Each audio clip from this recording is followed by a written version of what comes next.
Welcome, everyone. I'm Angelo Robles to the Angelo Robles Podcast. I'm also the founder and CEO at Family Office Association.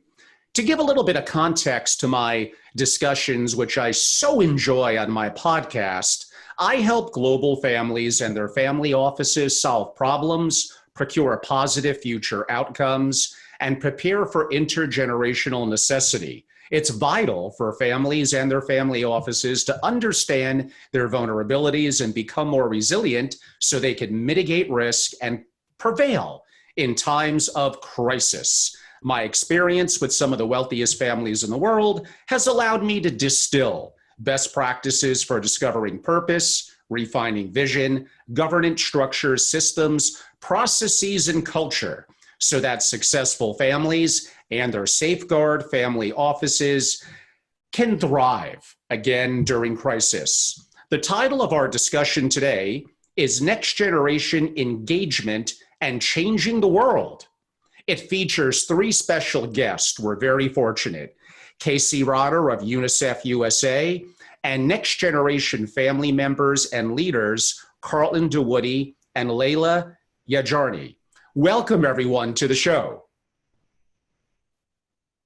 Thank you so much. It's a pleasure to all have you here. And Casey, I'm going to start with you. So you actually in graduate school did a thesis about many of the topics related to NextGen, the rising generation. What influenced you to do that? And how did you get engaged with UNICEF and basically help to, I'm assuming, launch this wonderful initiative inside such a iconic and wonderful organization? Thank you so much, Angelo, and thanks for this opportunity.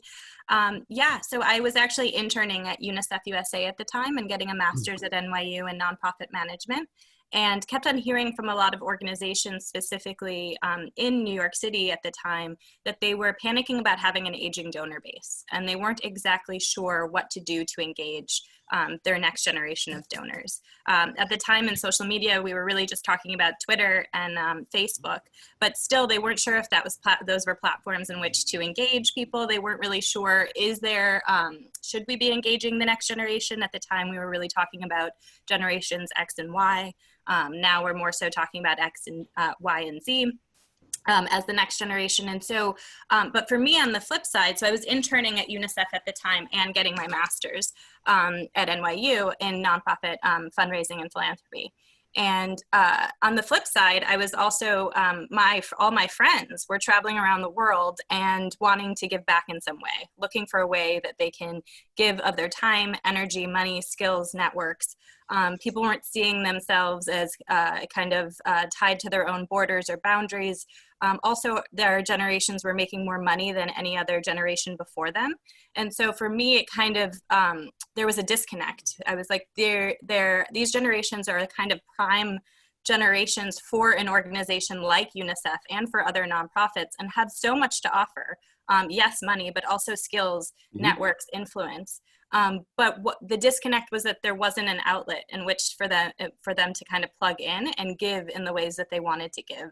And so I decided to write my thesis on how to engage your next generation of supporters. And I used UNICEF USA, since I was interning there, as a case study and doing my research, and kind of found that I was right in my assumptions. People were looking for ways to engage, but organizations weren't meeting them where they were.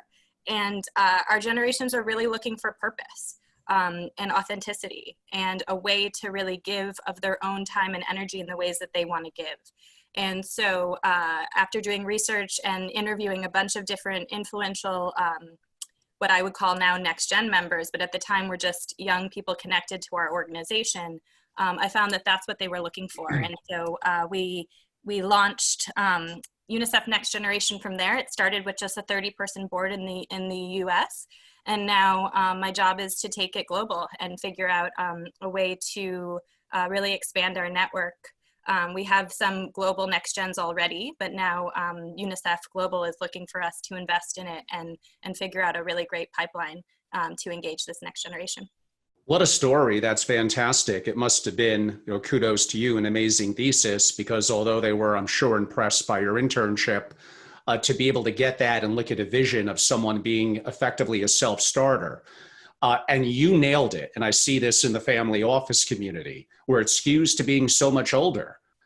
Yet two of the largest generations are the millennial and Generation Z, especially Generation Z coming now into college, into the workforce in time, and into positions of authority. And we're going to see it from a business, a philanthropic, and a political perspective, all taking place right about now, but especially looking forward, 2, 4, and 6 years from now will certainly be an intriguing time.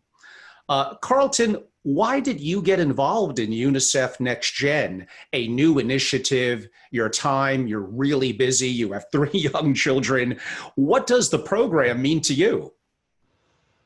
Well, thank you for having me, Angelo. I got involved actually through a friend who was a former chair of the Los Angeles NextGen board. And she asked me actually just in a creative capacity to collaborate with her on invitations and some cool swag items for the UNICEF NextGen Masquerade Ball, which is our large fall fundraiser for NextGen here in Los Angeles. But this was actually the first annual, so it was the first one. And I had a great time designing some fun gift items, a tote bag back when, those were still hot. But that kind of really shined a light bulb as to using kind of my own talent and abilities for UNICEF to help kind of spread the message. And I met the wonderful team. Casey called me and kind of poured a big glass of the Kool-Aid of UNICEF, and I drank it up, and have been officially on the board for 4.5 years now. And just super impressed by everybody who works there and everybody who volunteers. I was lucky enough to go on a field visit to South Africa to visit the field office there and see a bunch of initiatives. And that really is, in a nutshell, the beauty of UNICEF is, they're doing all of this incredible work, and you can work hard at home to support it. And then you can really see all of that work, in progress. And it's very inspiring. That's fantastic as well. And we're going to get a little deeper dive into elders and rising generations in the family and some of the challenges and the main reasons why most families of great wealth, their wealth dissipates by the end of the 3rd generation. And this has historically been proven in every part of the world, looking back over hundreds of years. Now, sure, could mitigating taxes, wealth transfer, investing, yes, that plays a part of it. But a much, much deeper perspective is the family dynamics. We're going to get to some of that shortly, but I wanted each of our participants, Layla's coming up in a second, to share a little bit to be impactful to their short story, and then we'll get really into a very, very deep dive of things that I'm really excited to learn about. Layla, you've lived uniquely in multiple countries, often spending your time between Europe, Iran, the USA, and have family all over. Do you see a difference in philanthropic approaches across borders?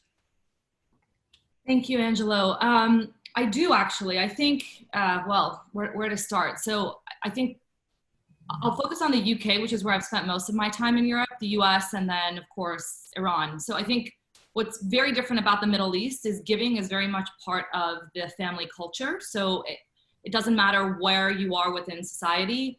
Giving back to your community is a very common part of, I think, the Islamic tradition and also the heritage of the region. So it's not celebrated in the way that it's celebrated in the West.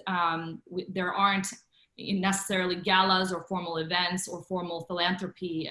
It's just something that families do privately and often on a kind of monthly or recurring basis, whether it's to a particular charity or to a mosque or to a respective community organization they believe is doing good work. So that's a very different model of giving. And I spent my primary school years in Tehran, and my family is Iranian. So I kind of have that in me, which is quite contrasting to the way I think you see individuals giving in the US. So again, you've got kind of the spectrum here with obviously the philanthropy aspects, which I'm sure many of you will be familiar with, as well as the sort of bake sales and the marathons and the more I guess, community-based fundraising initiatives. In Europe, I think it probably is much closer to the US model, but there's still a bit more reluctance to be public about giving. And I think, for example, in France versus the UK, it's perceived very differently to give. And in certain countries, it's perceived that the government takes care of those kind of things. And because of tax levels and the sort of the more socialist makeup of the people, I think there are certain things that people rely on the government for. Whereas in the States, my experience is that philanthropy is something that people tend to take more into their own hands. What I've seen personally with my experience with NextGen is all different creative ways of giving. So, in the UK and in France, where I've been very intimately involved with setting up and building NextGen, what we have experienced is that people like to give privately, and people also like to give in kind of more entrepreneurial ways. So we've launched a number of projects, and they've worked very well because of how accessible they've been and how they've integrated social media, they've integrated influencers, and we have found that that sort of giving also excites the next generation because it gives them a community to belong to and an identity to hold. So all sort of different. I'd say I probably comment less on how that is in Iran, because only been exposed to giving from a family perspective there. So I hope that gives kind of broad brush strokes of. Yes, that's incredibly helpful. And going back a little bit to the commentary I made before I asked you the question, and ironically, I just this morning wrote back to one of my families that had a question. And basically they were asking, how come the rising generation isn't listening to what I'm talking about? And how come, Angelo, you and JUs and others write about shirt sleeves to shirt sleeves in 3 generations? And I chuckled to myself. This is a self-made entrepreneur, a wealth creator in their 70s, and you probably already know the direction that I'm going. By nature, and they have to learn, he's a little difficult. They like 100% control. So their model of leading in their family is the simplest model, and it kind of works in the short term. It's a monarchy. I make the decisions, I'm in control, you're going to get the best education, and they're loving and well-meaning, but that is not going to lead into a more democratic process for that family to communicate and collaborate. What it's going to lead to is the oldest child in that family thinking they could do the same thing, the siblings not going for it, and fractions in the family. They're not going to make decisions together. They're not going to communicate. It might even lead to litigation and all sorts of challenges internally. For Carlton, for Layla, or even Casey, how do you find that philanthropy at an earlier age is an important teaching tool of empathy, of learning, of communication, of giving back? And how could the elders and the rising generation collaborate better together on philanthropic interest, not just to the elder, but to the younger rising generations in the family? I'm happy to start, or Carlton, Go for it. Oh, go ahead, Casey. I was just going to say, I think it's really interesting. I would say that the younger generations don't necessarily see themselves as philanthropists. So I'd actually love to know if Layla and Carlton would classify themselves as a philanthropist, when I would, because I think they give back in numerous ways and it's really part of their identity. I think that that's what's different, a little bit different about a younger generation, that philanthropy and purpose is kind of part of their identity every day. So what they want to give back to is something they probably think about or integrate into their everyday lives. And I think that it's ingrained in this generation. And I think I think a lot of them learned about those things from their parents in a different way. And so they might identify differently, but I think in the end, a lot of it came through family values.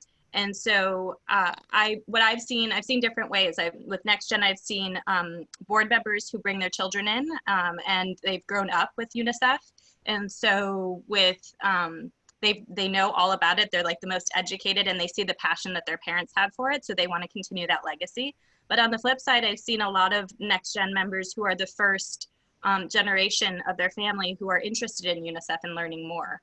And so, but then through their years, I think parents want to make sure that they actually are committed, and it's something that they find really important. You know, I think a lot of times our generations can be, people think that maybe we change our minds often, or we don't commit right away, or we commit right away, but then we next year will change our minds into a new purpose or a new, you know, we have a lot of different competing priorities.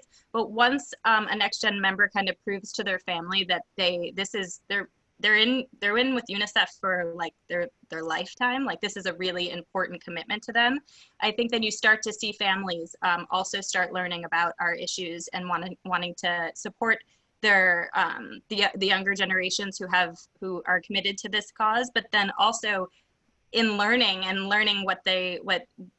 why they support UNICEF, then they also come along on their own philanthropic journey, and we've developed our own relationships with the parents or grandparents as well. But Carlton and Layla, from a personal perspective, please. Yeah, I think, so just to comment, I mean, the model of NextGen in London and in Paris has been quite different to what, different and similar to what I think the approach in the US. But one of the things that I experienced, so my background is in strategy consulting. I now am building a tech company, and a lot of my friends who got involved with NextGen when we were first setting it up were working in corporates, didn't necessarily have that sort of self-reliance and the courage to build something on their own. And NextGen actually gave them something to be responsible for and accountable to, and gave them that entrepreneurial experience in a way that was low risk. So there wasn't much that could go wrong. And because of the kind of founding team behind NextGen in the US, it was myself and 3 other entrepreneurs. We were kind of running NextGen as a startup. And so a lot of the people who ended up joining NextGen have now left to start their own companies and are taking bigger roles in their families. And I think it's that hands-on experience and that coaching and that working with your peers, working with people who empower other people, that is what I have seen has really pulled people up a level. And it's also increased their desire to give, because they've built credibility within their families, because they've gone and built something that actually was executed and had outcomes and supported a great program, and they got to follow along with. So I think it's a combination of, and you touched on it, Angelo, when you were talking about this hierarchy within this family that you are supporting. Often there is a lot of talent inside these families and inside many families, but unfortunately, because of the dynamics in those families, individuals will be kind of held back or limited by fear of failure, or a concern that maybe they don't know what they're doing, or that what they do could never be as big as what their parent has created, or so on. And I think what we found is that amongst our community, there was a few of us who were kind of already faced those fears and pushed through those and started building meaningful businesses or built meaningful careers.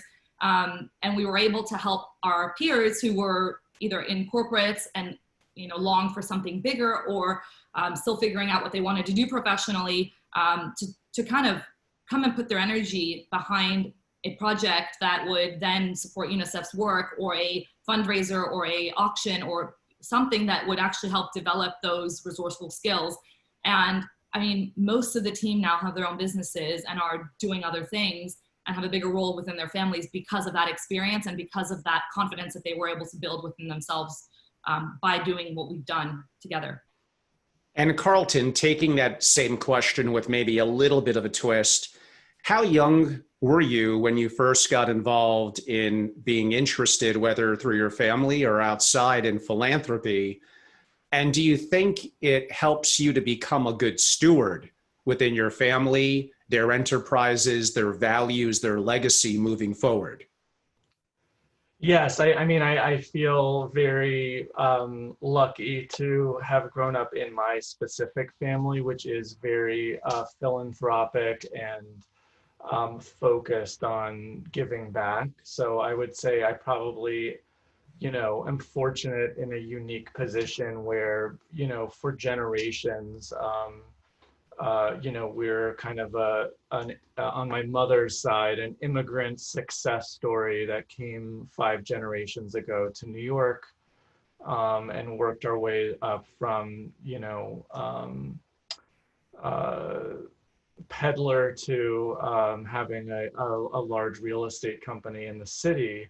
My grandfather, who kind of straddles that period, was the one that founded our family foundation, on the principle that, wanting to give back to the city that gave us as a family so much.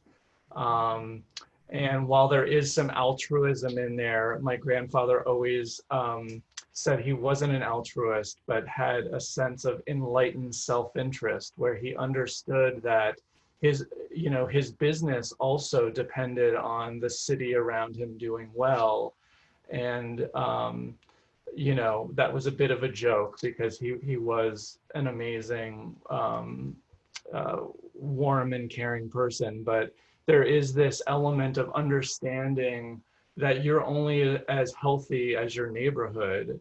And as we kind of zoom out, and particularly now with COVID and climate change, I think what we're really understanding is that our neighborhood is the earth, and our world is really small, and we're only as healthy as our least healthy population. So I can be sitting here in Los Angeles and be worried about a pandemic that started in China, and whether it's smoke and fires or whatever. And so I think what we're really understanding now is that our neighborhood is beyond New York City, and we need to start looking around the world at how we can kind of chip away at the different initiatives that we need to solve in the future. So I would say one of the differences, maybe generationally, is that, we're realizing that the world is definitely a larger place. And while a lot of the causes that we support as a family are New York centric,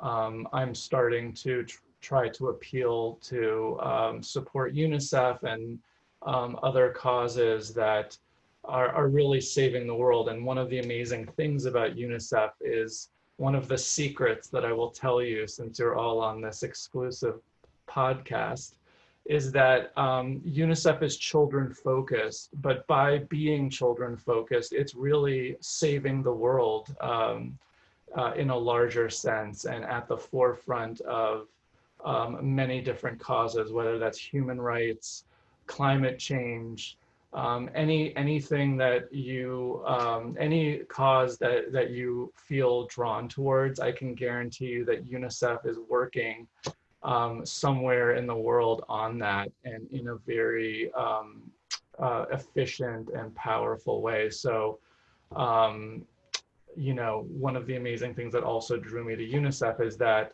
I can really focus on a single organization in a very deep way and tackle a lot of other causes, or many causes that are important to me. So, so I don't know if I answered your question, Angelo. No, that was wonderful and very helpful, and allows me to build upon that for upcoming questions. Layla, how would you recommend, and this could be a tough subject for that kind of elder that I described earlier, which is how a lot of them are, when they have a foundation, they believe in philanthropy, but you, as a Generation Z or millennial, have a different focus. Some of you have already mentioned equality, climate change. Suppose you have an elder that you disagree on the philanthropic direction, and they're not buying in. Hard to believe, but still out there, to say climate change. How do you respectfully communicate and disagree, yet still have a loving relationship with a family member, even though you may have some different social values? Oh, that's a big question. It's a tough one. Yeah, I think that, so it's a few things, right? My experience is often that people want to give to something because it's trending, or because they have heard through their friends that this is the next big thing to give to. But I recommend research and data. I think that's pretty difficult to argue with. And I think the second question that I would ask is, as a family, as a foundation, what are we best positioned to really take on? Because, so I sit on the board of another foundation that's affiliated with a large co-living, co-working real estate company. And one of the questions that we always ask ourselves is this something that we are uniquely placed to take on that no one else will take on if we don't do something about it? And that's an important question for us when we're determining what we choose. So I think coming back to your question, I think it takes determining what the key questions are that would help those two parties come together. So if you can agree on the first principles, and if you can agree on the facts that you're going to use to get to your conclusion, then perhaps you can take a different approach. Because when you have the conversation at the superficial level and you bring people around the table, people will care about all different kinds of things depending on what they've been reading the last couple of months, depending on what's happening currently in the world. But the reality is, if you lead with that approach, you can end up switching gears all the time. You can end up not necessarily being very data driven. So I think the conversation starts with agreeing to those first principles of, what are our assets? What are our resources?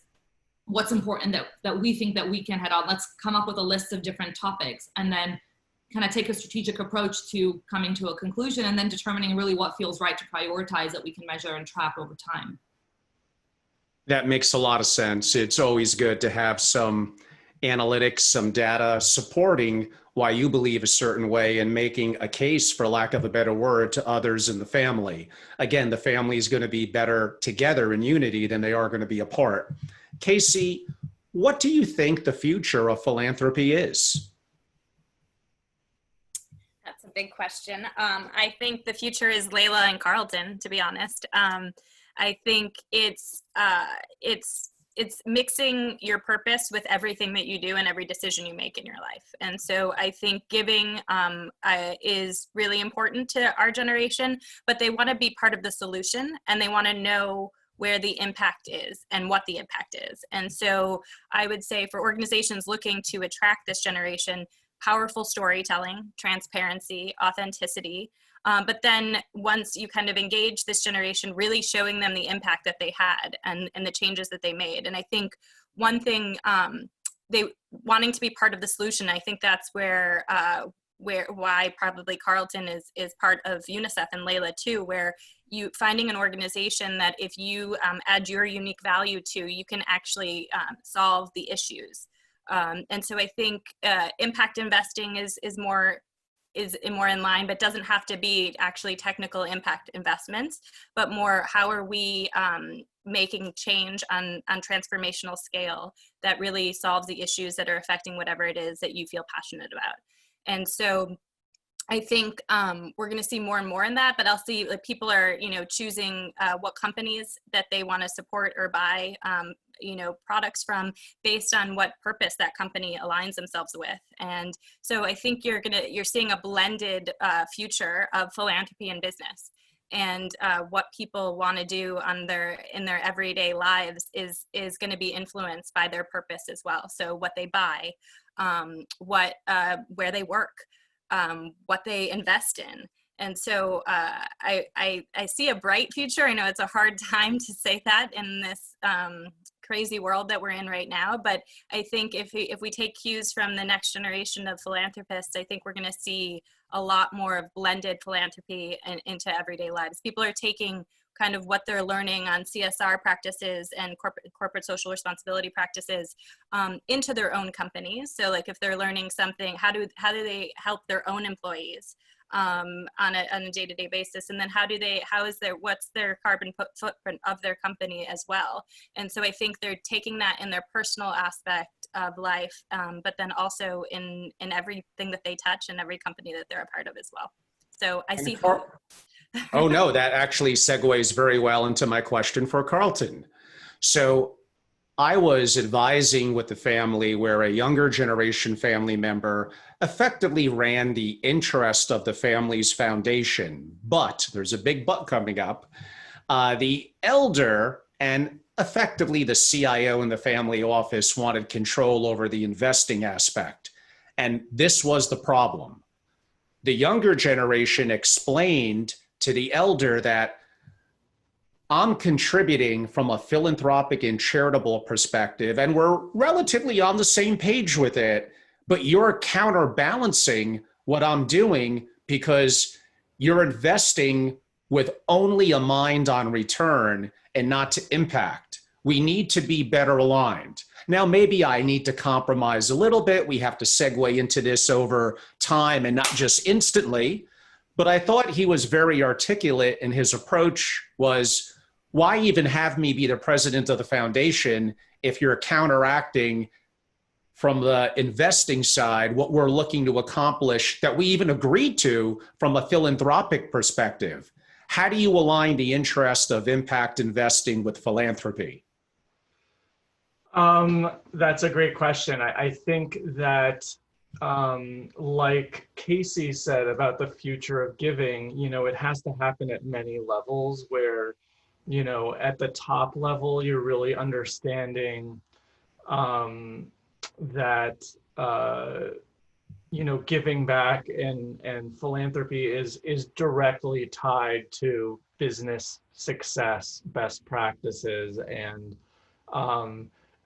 as we really understand that, I feel like the business or versus philanthropy kind of poles, if you will, become way more aligned when we really start to understand that.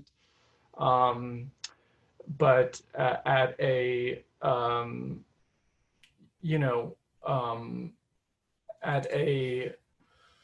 in some respects, it's better that they're doing that than not doing it at all. It makes me think of being carbon neutral, if you will. So on what your scenario you're describing seems like you're getting back to zero, which is better than being in the red. But yeah, I don't, I think, if you, I don't know, our kind of older generation, younger multi-generations have a really great open relationship. So there isn't as much of that kind of tension or tensity, if you will.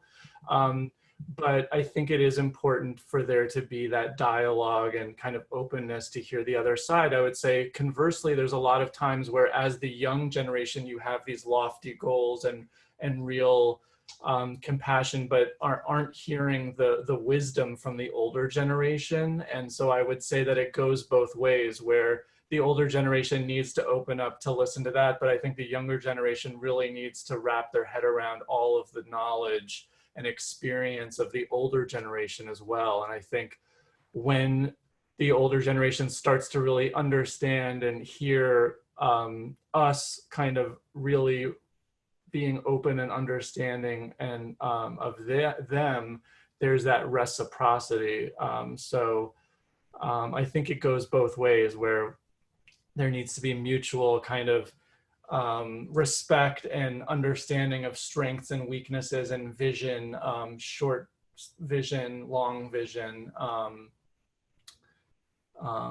So that would be my answer to that. I would add to that as well. I think sometimes it's a conflict of, it's a governance issue and it's an allocation issue. So I think when you're setting out on anything, it makes sense to agree and align on the governance of it. And if the pocket is ultimately being controlled by someone else, then that individual actually doesn't have the remit that they do. And what we've seen work, for example, with the Collective Foundation is we have a particular budget that's ring-fenced and is separate to what the collective itself is doing. And they make many investments, but we're completely ring-fenced, and that budget is set separately and the KPIs are set separately.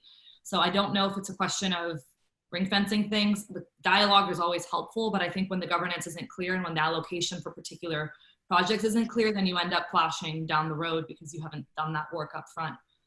So I don't know if practically that's helpful. It's incredibly helpful. I mean, sometimes we're so close to the action that we just don't realize that the basics: keep communication open. Governance is how decisions are made. Is it a monarchy? I may not like that, but at least I know what it is and I know who I need to influence. Is it a odd person board? Is it consensus or majority? These are things around values, mission, and vision that we probably just overlook as being, well, we all do that. But the vast majority of people not only don't do it, the last time they updated it was a long time ago. That needs to be something that annually, if not even more, depending on who's engaged in the family and what some directions they're going into. And it's not that hard, but it needs to be done. Layla, staying with you, what advice would you give to someone, especially if they're younger? And you hinted at it earlier with don't just jump into what your friends are doing, understand what's going to be your purpose, understand some of the mathematics and information behind it so you could be wise in your decision making. But when you elect to do that initially and get involved, joining a board or supporting a non-for-profit, how do you go about making that first move, even if it's something that you may move on or take on other relationships? And then that begs a whole series of other questions you can't be spread too thin. You have business that you're involved in. You can't be on every non-for-profit's board. You have to make some tough decisions as well. My philosophy with anything is if you don't love it, you shouldn't do it. Because the things that we love and deeply care about end up not feeling like work, and you end up not actually feeling spread thin. So I think that is the sort of first question is, what's your why? And Simon Sinek does a really great video on it. He's great. Yeah, he's great. And so I think, and it takes time and trial and error to figure out your why. My personal approach is I don't give my word to anything unless I know I can deliver on that. So I take what I say as if it's like a contract with someone. So that works in my life. It works in my company. It works in my philanthropy. I mean, Casey can probably tell you I can be a little bit, even when it comes to the volunteer stuff. But I think if people took their word more seriously and kept their promises to themselves, and then made sure that they're giving their word on the things that they can actually do in a short period of time. So maybe it's a 3 or 6 month commitment, maybe it's a 12-month commitment. And that commitment that you've made is based on, what you've said now, and that very well might change by the time that 12 months has passed, but choose something that's important to you now, do your research, keep your word, and then assess once you've hit a completion point. Because it is very much a journey, and what you think might be aligned for you today might not be in 12 months time. But I have seen sometimes individuals get very excited about doing something, and then life gets busy and they back away from the project commitment. And I think the reality is, we're all very busy, and I find that the busier people are, the actually more productive they are and the more committed they tend to be. But my recommendation is finish what you said you're going to do, and then review and assess. And whether that's a board position or a donation or a project or an event you want to get involved in, I think completion is very important, and then move on. And if it's not something you deeply care about, then keep looking until you feel very strongly about something. Yeah, the old saying, and maybe it was Simon that said this, it's either hell yes or no. Keep it simple. Casey, our world about 7 months ago was turned upside down with COVID. We're seeing the impact like really nothing before, or at least since the Spanish flu, and that was a long time ago. A significant impact on employment, on families, on challenges, even significant food lines here in the US. In terms of what you're doing at Unicef and the NextGen program, how have you adapted and been helpful to all those that are challenged currently? That's a great question. I think we had to take a step back because it was the first time that the people that we worked with in the US and in the UK and in France and our whole kind of like NextGen network and community were affected themselves. A lot of times even, this affected underdeveloped countries and developed countries. And so it was the first time that we had to just make sure our NextGen members were okay. And so we took a step back, making sure that they were safe, their families were safe, but then also their businesses and companies. And we've got a lot of entrepreneurs. And so people that kind of threw their lives and livelihoods into building companies and restaurants and things that they were unclear of and the kind of the future. So first, just kind of making sure they were okay, but then also bringing them together in ways that could support them and help them. So we kind of created different pod groups. So if you were, new business owners, that you could come together and work together, or kind of talk about what you were doing, how you were, supporting your employees, or if you had to let people go, and kind of helping them on a different end than we've never done before. And we found some of our NextGen members taking what Unicef does in the field and learning how they can implement that within their own businesses and factories. So that was an interesting help the helper in a way that we never imagined. But now that I think people are understanding where they are in their own personal lives and families, they're starting to also realize how things might be dire for them in their communities, but what's happening to really underdeveloped countries and to development work. I mean, we're fearing we could reverse the last 20 years of development work that we've done. We could have 6,000 more children dying every single day because of effects of COVID, that I think people are now taking stock at. They're going to be okay. We're going to be okay. What can we do now? And how do we step up to support communities that need us? And so we're seeing a lot of people come together in ways and stepping up in their giving and giving more, knowing that some of our donors can't continue to support at levels they were before. Other donors that are doing okay or relatively okay are leaning in. Which is really wonderful for us, but we don't know. We don't know what the future holds, but we know that it's also helpful on our side and with our NextGen members to know that we are part of the solution.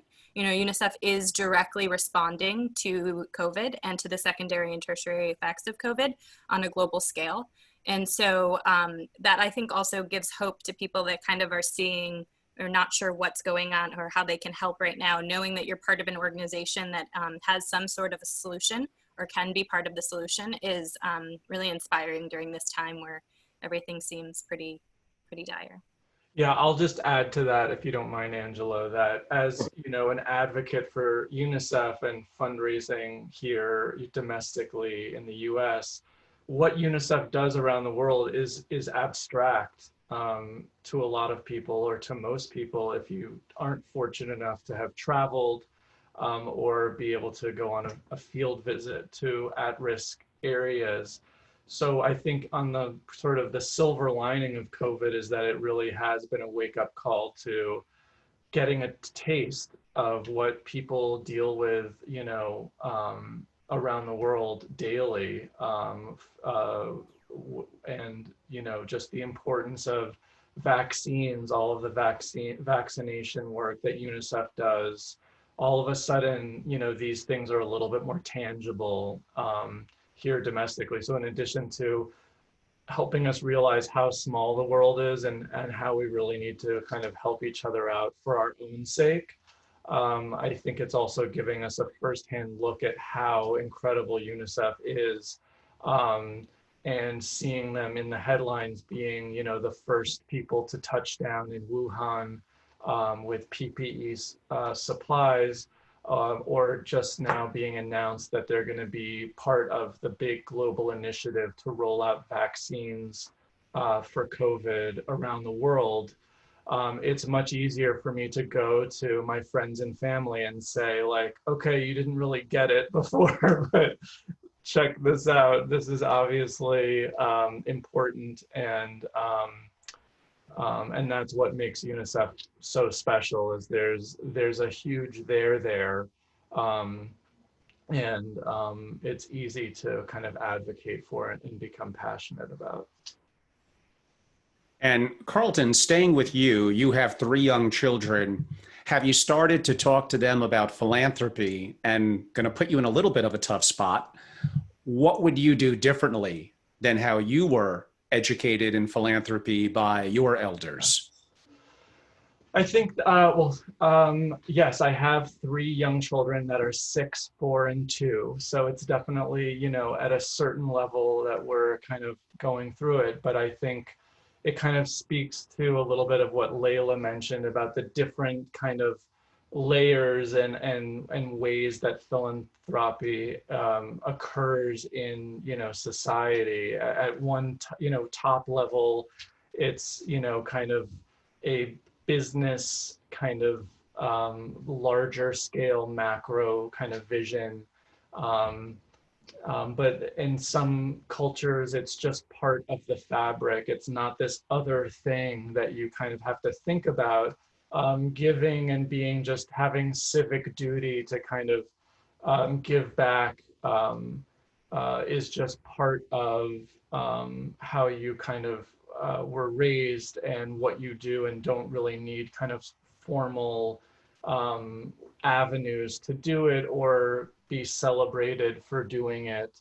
And as you volunteer, you know, as opposed to just giving money, I think you start to see that there's people with way less than me who are giving way more. And so that giving isn't about how wealthy you are and how much you have to give, but how you do it. You know, with my kids, there is definitely some bake sales going on, and we've have lemonade stands outside to raise money for the firemen and emergency services who've been working around the clock for our fires out here, but also donating, going through all of their toys and selecting ones that they don't use as much to donate to kids who don't have access to as many toys as they do. And it's really just tied to, you know, being human and being generous, as much as it is also kind of a intellectual understanding of the world around you. It's tied to just sharing even between the siblings, sharing with your younger brother who, you know, can't reach that toy, or, you know, so I think it's tied to how we even interact with our own families and how we interact with the people around us. And Layla, in terms of your activity with UNICEF and the program headed up by Casey with NextGen, how do you both make sure that your voice is heard as a young philanthropist, yet you also collaborate with the leaders inside UNICEF and with your other peers that are on the board? I guess that's a balancing act between what you're going to have purpose and passion behind, yet also listening and communication with others that may have some different ideas. I mean, I think for me, it's been really about learning when to push forward and when to pull back. There are certain times when there are certain organizational battles that you just cannot push on because of governance and other issues. And there are other times when you just need to pull back and focus on doing things independently. So I think communication is always the foundation of any great working relationship. And so we are very transparent if something is working well, or if it's not working well, or if we need to shift gears or change the way things are going. And there have been times when you know, it's been appropriate to have senior level conversations and say, this is kind of where we're headed. This is the level of support that we would like to have in order to be able to deliver these goals. And that's been well aligned with what UNICEF is actually trying to achieve in that particular country. And there have been other times when we've had to wait. So for example, when we were starting to do some work in France, and UNICEF France was, you know, took longer. It took longer because of their resourcing, because they're a smaller national committee than say the US or the UK. And so we had to take on more of the kind of work to get it up and off the ground. And we didn't have as much support, but then we would lean on Casey and lean on the team in the UK when we needed to, and try and be as resourceful as possible, while also kind of being realistic about our time and what it would mean that, you know, we didn't have this additional support from UNICEF. So I think, you know, communication at all levels, very important. And I think helping UNICEF understand the different stakeholders involved, because I think our generation, at least, we've got a mix of people who have, I mean, especially in Europe, very different culturally. A lot of people who are very, very discreet and don't want to explicitly kind of share what they would like to contribute or how they would like to contribute, and take, there's like a longer dating period, if you will, before they drink the Kool-Aid, as Carlton did. I drank the Kool-Aid the first time I met Casey. I'd been drinking the Kool-Aid since I was a kid, and I always knew, I think it was like I was 12 or so when I learned about UNICEF's work. And so I was all in from, you know, before probably even meeting Casey. But I think different individuals take a different amount of time. And so helping stakeholders understand that, you've got someone that wants to get involved who's new, and there's a particular project that they want to run, and that project needs to be run in a particular way. And if that's not possible, then we should probably not even engage, because it might, deter future involvement. So I think it's just really conscious relationship management, prioritization, and clear communication at different levels of the organization, where influence is actually held and power is actually held. Yeah, And I'll just yes, Carlton. No, I was just going to add on to that. I think what Layla is describing is you have a confidence in your ideas, and then also the humility to listen to other ideas that might be better, and to get a better outcome through collaboration. I've just seen it so many times professionally and personally, where I really think I have the best idea, but then others bring in other thoughts and ideas, and then the idea gets honed down and becomes even better. I'll also say that, success is also, success is contagious. And if there's certain larger goals that you can achieve, coming up with new and interesting, smaller wins, I think is also a great way to get your ideas across.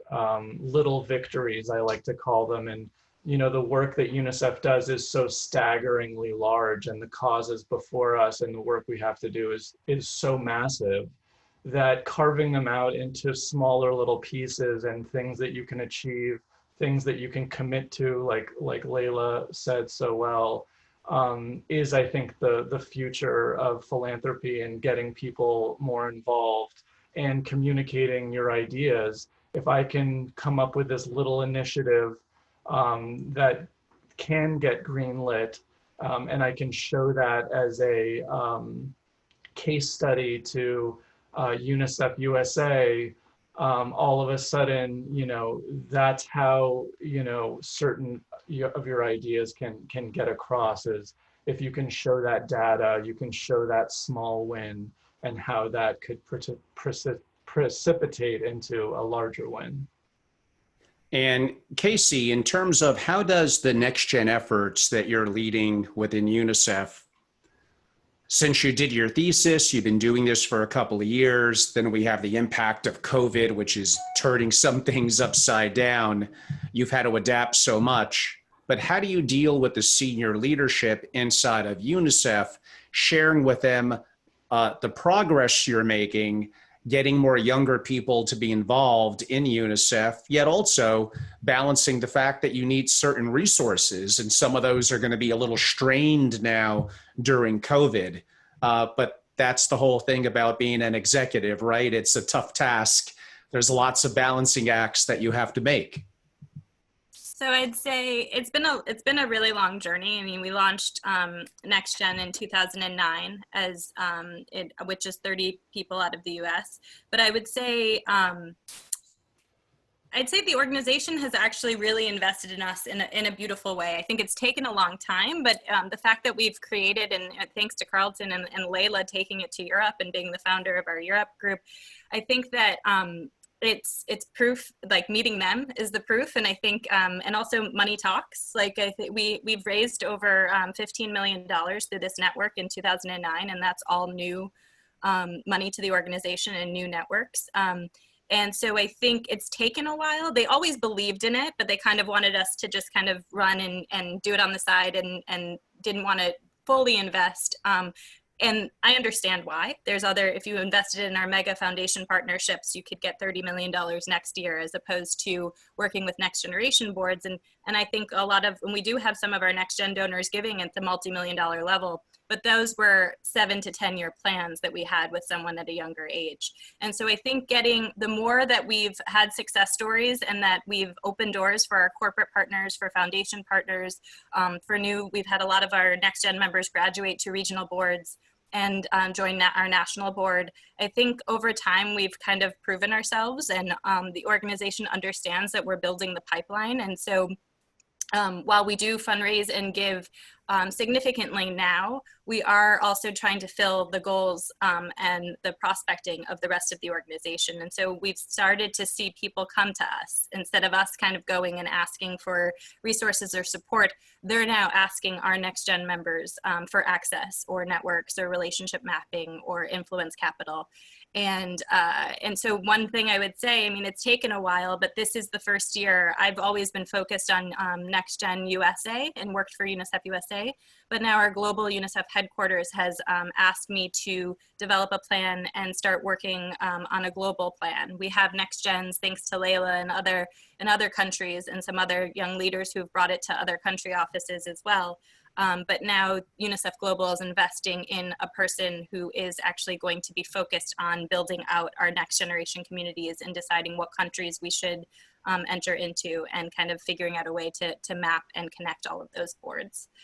So I'd say they see the value. I think we've proven ourselves, and now it's time for us to really grow and show what this group is made of. Very well said. I'm going to give a comment and ask my next question, which is not going to be as much philanthropic based, but it relates to the whole dynamic and my company's name, Family Office Association. But I think a lot of the principals who are listening or will hear this, and a lot of the executives would benefit from it, even though they've heard me talk about it before. The vast majority of family offices created by the wealth creator, 85%, will not last into the next generation. There's a variety of reasons. Some of them we discussed earlier. The incredible control, arguably hiring cronies and friends of the wealth creator, and the next generation not being as engaged in exactly for how much we pay. What does the family office do? Has it adapted? And we're starting to see, I would say, the older millennials that are taking now over leadership in the family. Good things that I'm seeing are greater professionalism, institutionalism, my own word there, but you get it, institution, making the family office more institutional and rigorous in its approach.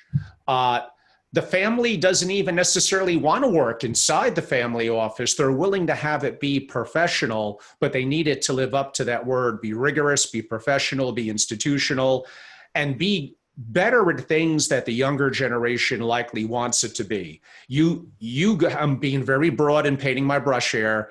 Authentic, a word that you use, Casey, for sure transparent, much better on communication, and yeah, I mean, we may be used to communicating digitally. We expect you to adapt, especially now during COVID. And what people are telling me is I should have done this years ago. This remote, this digital, it's not so hard. It's way more efficient. So I don't know if I have a direct question there, but I kind of do, Layla or Carlton. If you had to give some guidance either effectively to the family office as a rising generation leader, what are a couple of things you think that they could do to be more sustainable? I hate to put it another way, but I will. So there's job security for someone who may be in their late 40s, 50s, or early 60s and feels that they're not as connected to the rising generation. I think a lot of it is about empowerment.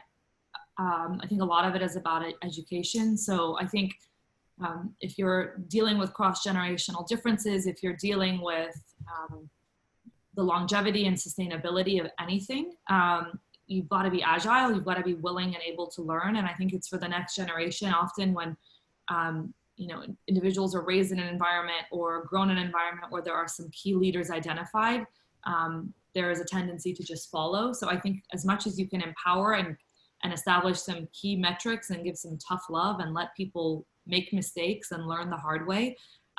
Because I think we forget sometimes, it's certainly not in our family. My brother and I are the second generation of entrepreneurs now. And there is this incredible value of self-reliance and independence in building anything we've built. So the family's kind of there in the background, if it's really an emergency, but you're kind of on your own in many ways. So if there's a way to create a structure where individuals are given the space to learn and to grow and to actually teach themselves how to become the next generation of leaders. And I have a couple of friends whose families have sort of taken similar approaches. And it's consistent that that generation now is really skilled, really empowered, really, it's almost like my family now would love for me to come back into the family, but I'm building my own thing. So it kind of, it gets to that point in time. And I think that is a sort of great problem to have, because now you've diversified assets, you've diversified kind of employability and the jobs that are being created. And I think it's about empowerment and teaching other people in your family that they can do what you've done, and not doing too much hand holding. So tough love is what I would probably recommend. Yeah, and it's a little different from your perspective, but we're seeing more of that. Of, again, assuming there even is a more formal family office, it's not like you even want to work in the family office. You have your own thing with entrepreneurship or other endeavors you want to do, but because it's related to your family's wealth and legacy, and you're paying probably millions of dollars a year for it, you want to make sure that they're good at what they do, and that there's a level of communication that as you become more in a position of authority, that they do have to understand that you're different than your parents or grandparents. Mm-hmm. I think it's best when there's a variety of different ages and cultures in the family office, because elders do bring, I think it might have been Carlton who said so, they bring experience. They've been through tough times. They've been through things that we thought were going to be utterly devastating and completely change our world forever. And they're going to have a cool, calming hand. But younger people bring an energy, a dynamic, a different perspective. They're not afraid to challenge the status quo. They're going to be more digital and tech savvy. Now, what I have noticed is sometimes on the investing side, they could, if they're young and they haven't been through a bad cycle, they could be a little reckless. And that is the opportunity where you're marrying different cultures, different ages, elders in the middle and younger, and you're getting, assuming you have the right leadership, and that's very debatable a lot of the time, but you have that melting pot that could be dynamic. Carlton, again, I don't know if your family formally has a family office, but as you're dealing with these issues and from a philanthropic perspective, I'm assuming these are all things that you've thought about and may be applicable to you that you may have opinions on as well. Yeah, absolutely. The real estate company is now in its 3 to 4 generations. And I would say there's a unique feeling of responsibility that I have and had growing up to consider as I followed my own path and talent and self-actualization, and balancing that against my own feeling of responsibility to the my family and people that came before me. Luckily, my family is pretty large, and I have incredible cousins who are very adept and interested in the real estate company, and who, took some of that pressure off of me to go into the family business officially. But I'm still very much a part of, understanding what's going on the day-to-day, and part of the the briefings within the executive committee.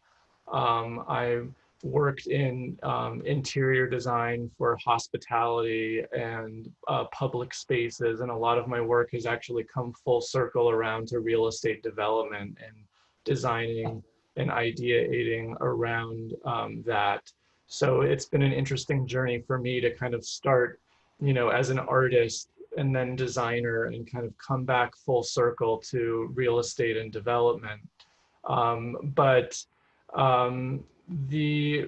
To a testament to the older generations of my family, especially the one directly above me, my mother, my uncle, and my cousins in that generation.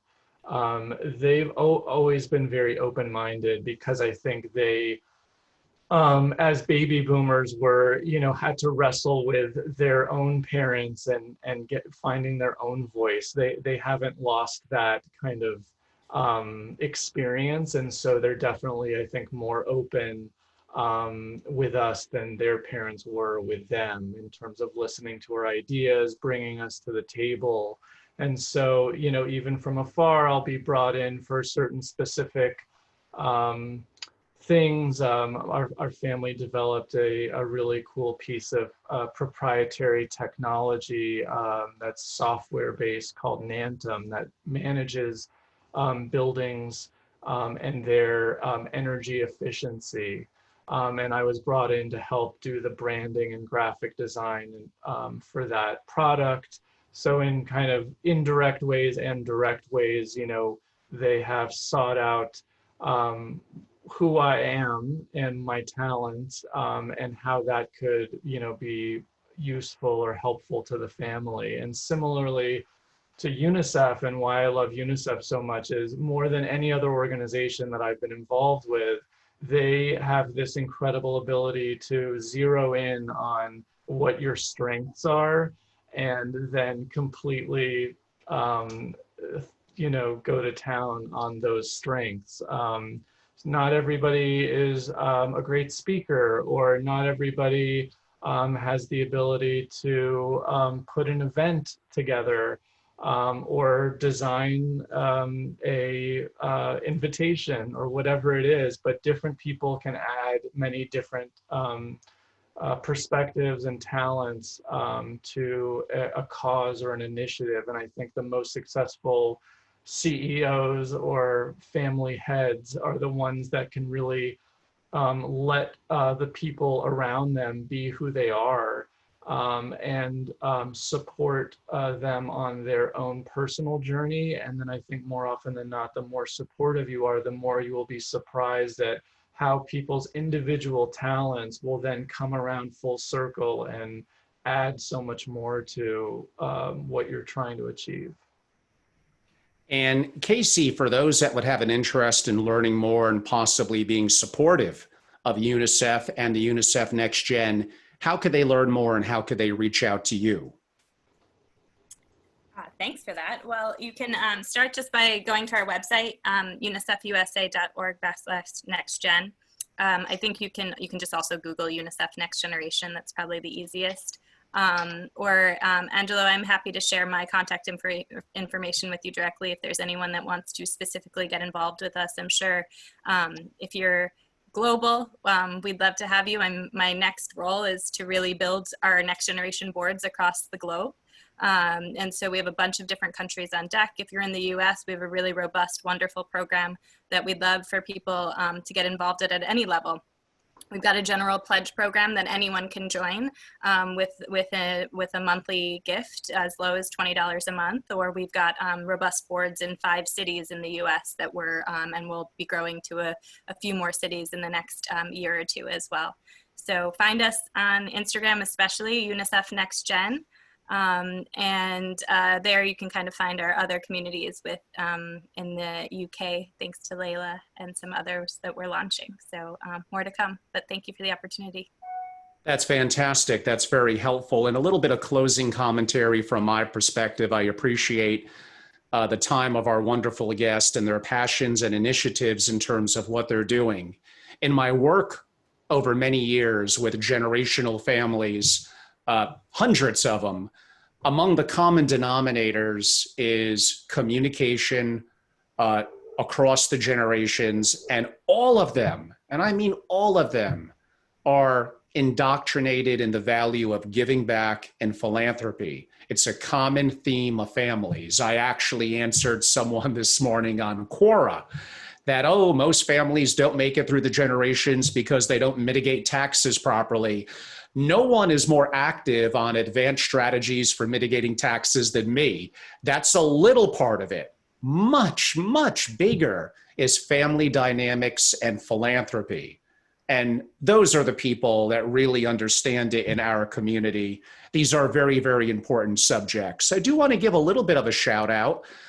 Probably my first year in Family Office Association, besides various members that probably don't want to be named, so I'm not going to name them, but they were very helpful as 6th generation US families. So there's not that many of them, but they spoke about, and I didn't get it back then. It was all about mitigating taxes, investing, wealth transfer, all things that are important, but they kept on coming back to family harmony, communication, philanthropy. Those are why we've lasted since the early 1800s, Angelo. And here's my friend from this family and that family, talk to them.